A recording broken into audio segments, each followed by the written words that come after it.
Bienvenidos a Radio Vaticana, Vatican News. El día de hoy tenemos una grata visita. Está con nosotros Monseñor Luis Gerardo Cabrera Herrera, arzobispo de Guayaquil, Ecuador.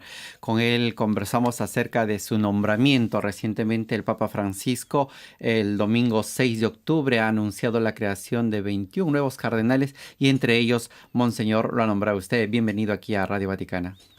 Gracias a Vatican News por esta oportunidad de poder dialogar sobre este acontecimiento inesperado y que, bueno, con la gracia de Dios espero corresponder de la mejor manera.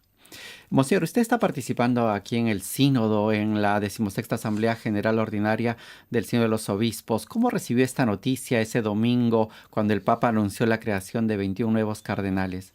Bueno, como señor de Viera Torre fuimos a Subiaco, un convento antiguo franciscano, y el domingo luego de la Eucaristía nos fuimos a visitar otros espacios históricos. Y a regresar a eso a la 1:15 fue Monseñor David el que me anunció de que te han nombrado cardenal. Me dice, no puede ser. Entonces, claro, inmediatamente la sorpresa. Y por qué no decirlo también cierto temor, decir una palabra demasiado grande para mi persona. Entonces lo que hice fue ir a la capilla y en silencio decir, Señor, si tú has querido, aquí estoy para servirte.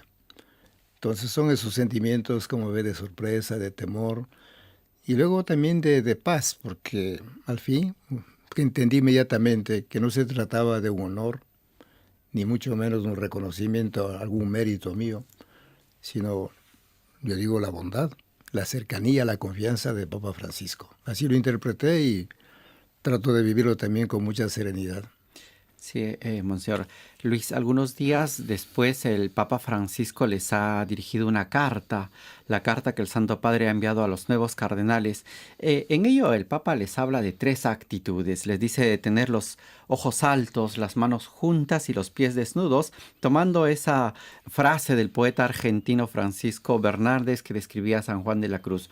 ¿Qué le quiere decir esto? Que según usted que ha recibido esta carta, ¿a qué lo está invitando el Papa con estas tres actitudes? Bueno, digamos, en la vida siempre hay procesos. Yo vengo de la comunidad franciscana. Tuve la oportunidad de conocer esta inspiración de Francisco extraordinaria. Lógicamente viví muchos años. Y de pronto cuando me nombraron obispo de Cuenca, tuve la oportunidad para ampliar la mirada, ver más allá del mundo franciscano y descubrir una iglesia totalmente diferente de la que yo había aprendido, con una diversidad de vocaciones, de carismas, de ministerios. Y bueno, después a Guayaquil y ahora, claro. Entonces, por eso me parece muy bonito eso con la mirada en alto. Es la invitación a mirar más allá ya de la arquidiócesis de Guayaquil, más allá de Ecuador, y pensar en la Iglesia Universal y descubrir cómo la fe se vive de diferentes maneras, de acuerdo con las culturas, con las tradiciones, la historia. Entonces, para mí realmente es una bendición, o sea, algo todavía que debo aprender. Por eso la mirada en alto.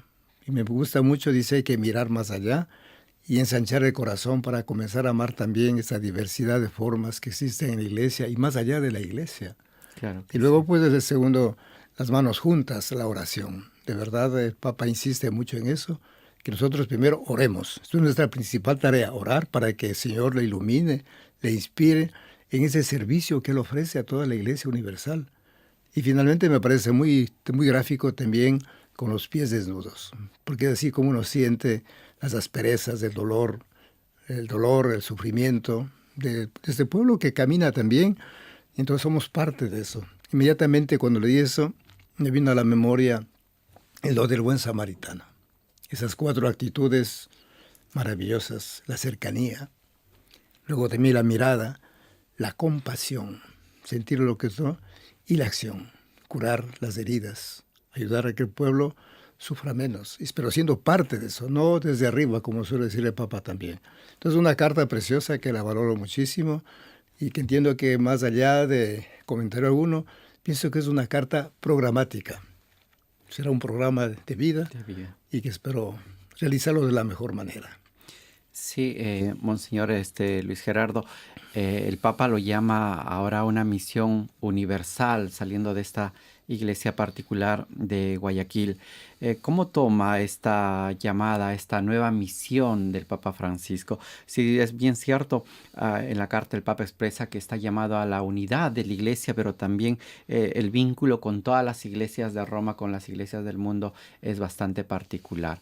¿Cómo encara desde esta realidad de la Iglesia de Ecuador, de la Iglesia de Guayaquil, qué es lo que puede aportar al ministerio y también a esta Iglesia universal? Bueno, yo creo que lo primero, aprender, comenzar a valorar, a descubrir toda la riqueza, las maravillas que Dios ha ido realizando en toda su iglesia, en las diferentes etapas de la historia, en los diferentes lugares. O sea, descubrir, aprender, agradecer. Y también ofrecer, hacer partícipes, en el caso concreto de la iglesia en Ecuador, que también tiene una riqueza muy grande a nivel espiritual, a nivel doctrinal, a nivel de compromiso.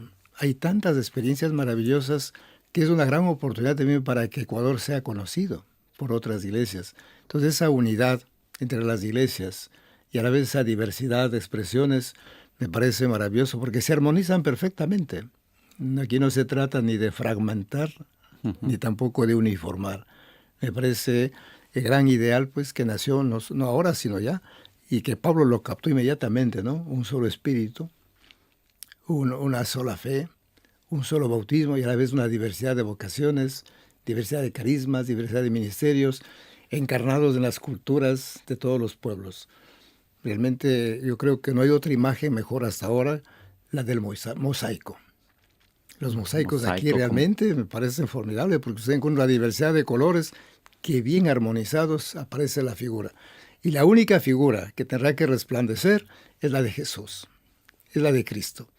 Tal manera que todo lo demás pasa a segundo plano. Por eso me gusta también lo de la carta, ¿no?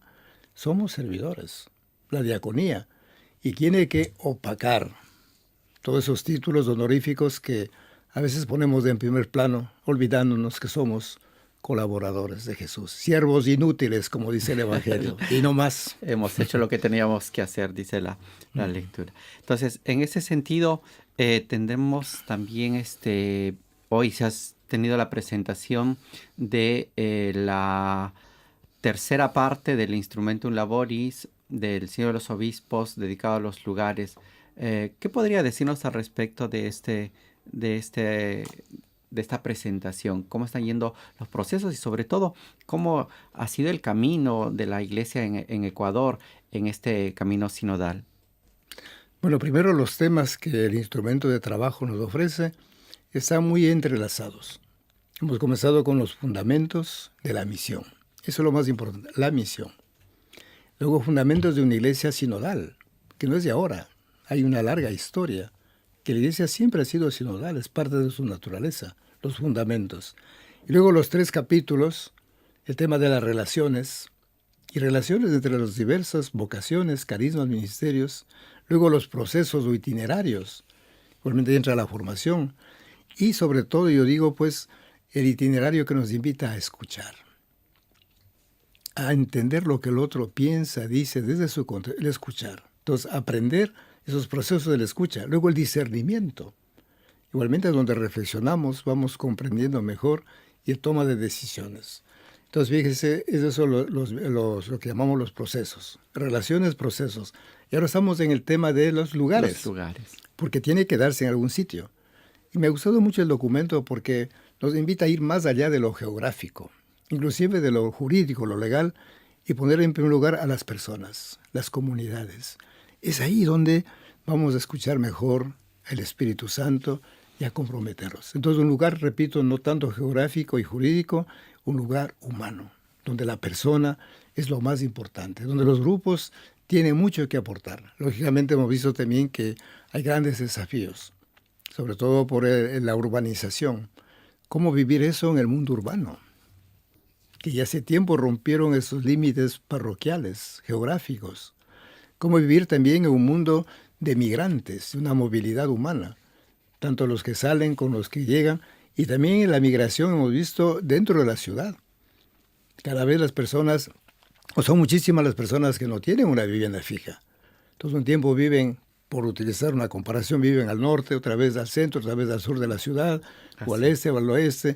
Entonces, ¿cómo crear espacios para que la comunidad pueda vivir su fe? De hecho, un tema que salió con mucha insistencia ahora fue el tema de la pertenencia. ¿Cómo sentirnos parte de esta iglesia? Y la iglesia tal como es, santa y pecadora, con sus debilidades y también con los dones que ha recibido. Entonces eso es un tema muy bonito, muy importante, muy oportuno, necesario que vamos a afrontar en estos días, el tema de los lugares. Muchísimas gracias, Monseñor Luis Gerardo Cabrera, por haber estado con nosotros, por haber compartido estos trabajos que viene realizando y sobre todo lo invitamos a que nos deje un mensaje final en vista de su creación como cardenal en diciembre, que seguramente lo vamos a tener con nosotros, pero también en vista de este proceso, que es el proceso, el camino sinodal que toda la Iglesia Universal está llevando adelante, está en marcha. Bueno, yo había puesto como lema de mi ministerio episcopal, anunciadores de la palabra del Señor. Yo creo que esa es la gran misión, anunciar a Jesús, presentar su evangelio. Pero eso lo hacemos de una manera comunitaria, en iglesia, y cada uno desde su propia vocación, desde su propio carisma, con su propio ministerio. Yo creo que me parece formidable la pregunta del sínodo. ¿Cómo ser iglesia sinodal en misión? Entonces partimos de la misión, la iglesia y el cómo ser. Gran desafío para cada uno de nosotros, en cada circunstancia histórica, en cada lugar, pues, con los niños, con los jóvenes. Entonces yo me quedaría con la pregunta del sínodo. ¿Cómo ser iglesia sinodal en misión? Muchísimas gracias, Monseñor Gerardo. Ya saben, queridos amigos, esta invitación también podemos hacernos cada uno de nosotros como ser una iglesia sinodal en misión anunciando a Jesucristo. Los agradecemos y sigan en sintonía de Radio Vaticana, Vatican News.